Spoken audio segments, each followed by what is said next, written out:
the intergalactic tourist, Zarnok's planet-hopping getaway. Zarnok wasn't your average alien.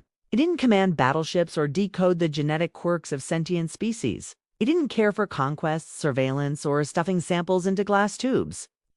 Inside, it smelled faintly of cosmic dust and roasted Zirbin beans.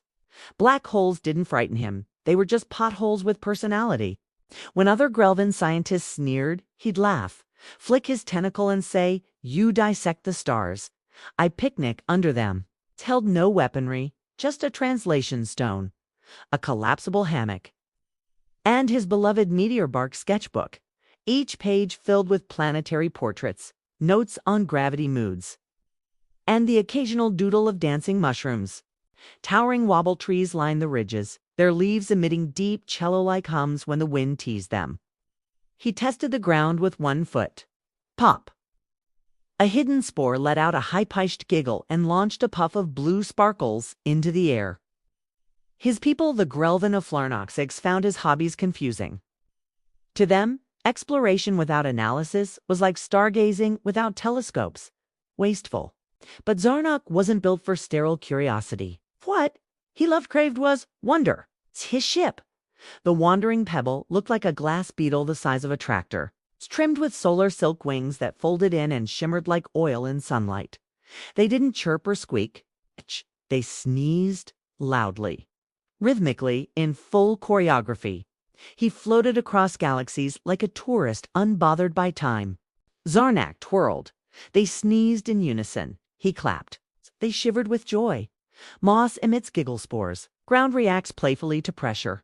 Emotional aura, playful. Recommend return visit during humming season.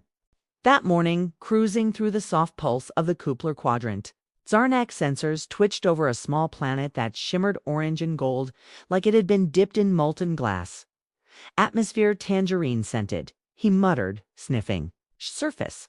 Marshmallowish, gravity, feels like a loving ant's hug. Name, Glimbernane. A glowing moon shaped like a drifting jellyfish descended from the clouds, dragging tendrils of neon mist. Let's sneeze. Flawed at his course, Glimbernane clung to him. The sneezing fluff balls, the sentient moss, the music of the wind, all of it, etched itself deep into his memory map. He landed gently between hills shaped like half-melted gumdrops. He grinned wide. Whimsical terrain. High rating. Round him, walls lit up with past journeys. Upside-down waterfalls on plunks. Fog waves that whispered names on Relvis. No one mined their rocks or charted their trade winds. But to Zarnok, they were the heartbeat of the cosmos alive, peculiar, and absolutely worth the visit. And that tiny purple orb where gravity made everyone bounce like frogs on trampolines. Out came the sketchbook. He scribbled furiously. Glimbernane. Trees hum in bass harmonies. He wasn't alone long. From behind a lumpy shrub emerged a fluffle of six-legged featherballs, roughly the size of teapots with noses like tiny accordions. Synchronized sneezing, Zarnak noted. It's unprecedented communication method. He named them the Snufflikins.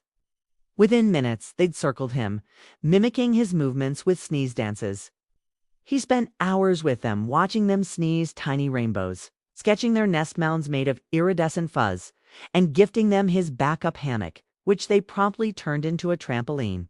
Just as the sun dipped below the marshmallow hills, the sky rippled.